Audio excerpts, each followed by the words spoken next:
तो आज हम बात करेंगे भगवान श्री कृष्ण के जन्म की, एक ऐसी कथा जिसमें है प्रेम, चमत्कार, राजनीति और धर्म की जीत।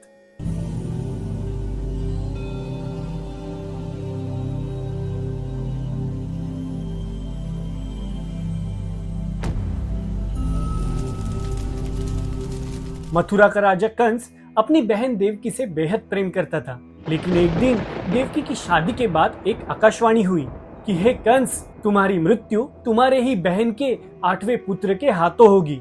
ये सुनते ही कंस का प्यार डर में बदल गया। उसने तुरंत देवकी और वासुदेव को कैद में डाल दिया ताकि उनका कोई बच्चा जीवित न रह सके।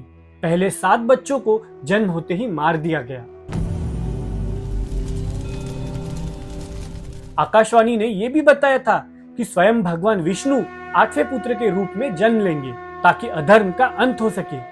देवकी और वासुदेव जानते थे कि ये कोई साधारण बच्चा नहीं होगा। जेल की दीवारों के बीच भी उनके मन में एक उम्मीद थी, धर्म की फिर से स्थापना होने की। रात थी, अष्टमी की भाद्रपद माह में चारों ओर घोर अंधेरा, लेकिन जेल में एक अद्भुत प्रकाश फैल गया। देवकी के गर्भ से भगवान कृष्ण ने जन्म लिया, शंख, चक्र, गदा और पद्म के साथ। उन्होंने वसुदेव को आदेश दिया कि हे वसुदेव, मुझे गोकुल में यशोदा के घर ले जाओ और उनकी पुत्री को यहाँ ले आओ। वसुदेव ने देखा कि जेल के दरवाजे अपने आप खुल गए और सारे पहरेदार गहरी नींद में सो गए, और फिर वो भगवान श्री कृष्ण को लेकर निकल पड़े। यमुना नदी लबालब बह रही थी, लेकिन जैसे ही वसुदेव कृष्ण को टोकरी में लेकर उतरे, नदी शांत हो गई।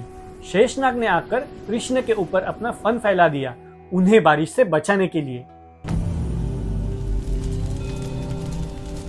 गोकुल में नंद और यशोदा के घर भी उसी समय लड़की का जन्म हुआ था।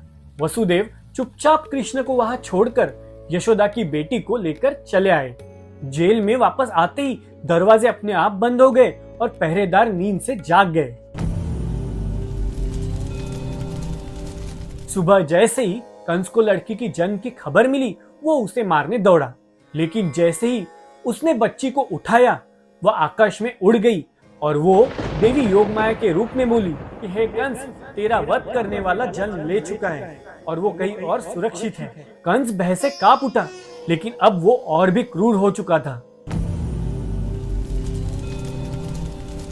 गोकुल में यशोदा मैया के घर कान्हा बड़े होने लगे।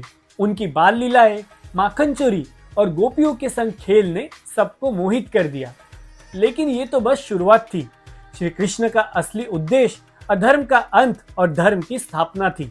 ये थी श्री कृष्ण की जन्म कथा, एक ऐसी कथा जिसमें ईश्वर ने खुद धरती पर अवतार लेकर अधर्म को समाप्त किया।